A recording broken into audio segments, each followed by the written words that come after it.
ચોટીલાના નાયબ collector એચ.ટી. મકવાણાએ Chotila Jasdan highway ઉપરથી સગે વગે થતા સરકારી ફોર્ટિફાઈડ ચોખાના 450 કટ્ટા એટલે કે 20,000 કિલો સરકારી ચોખાનો જથ્થો ઝડપી પાડ્યો છે। નાયબ કલેક્ટર એચ.ટી. મકવાણા અને તેમની ટીમે પેટ્રોલિંગ દરમિયાન શંકાસ્પદ લાગતા એક ટ્રકની તલાશી લેતા તેમાં ગરીબોને વિતરણ થતાં સરકારી ચોખાના 450 કટ્ટા મળી આવ્યા હતા।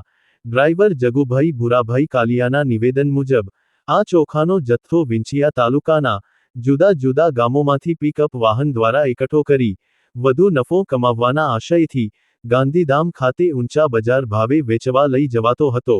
ગરીબ લાભાર્થીઓના હકનું અનાજ સગે વગે થતું હોવાનું પ્રાથમિક દ્રષ્ટિએ જણાતા 10 લાખ રૂપિયાના ચોખા અને ટ્રક મળી કુલ 30 લાખ રૂપિયાનો મુદ્દામાલ સીઝ કરી ચોટીલા મામલતદાર કચેરી ખાતે ખસેડવામાં આવેલ છે। આ સરકારી ફોર્ટિફાઈડ ચોખાના ગેરકાયદે સગેવગેનું સંચાલન ધારઈ ગામના સિદ્ધરાજભાઈ મંગળુભાઈ દાદલ કરતા હોવાનું સામે આવેલ છે। સાહેબ, સસ્તા અનાજનો જે અનાજ પકડ્યું એની શું વિગત છે?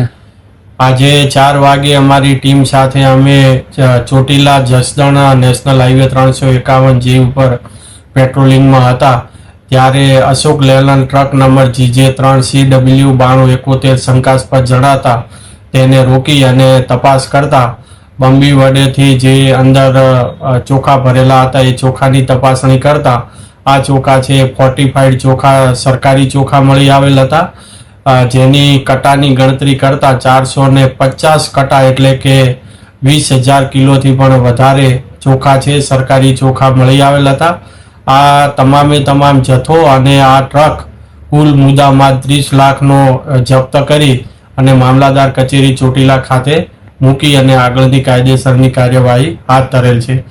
ડ્રાઈવરનું નિવેદન લેતા ડ્રાઈવરે લખાવેલ છે કે આ જે ચોખાના કટા છે એ વિંછિયા તાલુકાના જુદા જુદા ગામોમાંથી FPSના ચોખા પિકઅપ વાન દ્વારા ભરી અને આ ટ્રકની અંદર ભરવામાં આવ્યા હતા અને આ જે ભરાવનાર છે એ સિદ્ધરાજભાઈ મંગળુભાઈ દાદલ રહે ધારઈ દ્વારા ભરાવવામાં આવેલ છે તેવું નિવેદન આ ટ્રકના ડ્રાઈવર જગુભાઈ ભુરાભાઈ કાલિયાએ રહે જસદણ નાઓએ લખાવેલ છે। આ તમામ હકીકતો ધ્યાને લઈ અને આગળની કાયદેસરની કાર્યવાહી હાથ ધરેલ છે।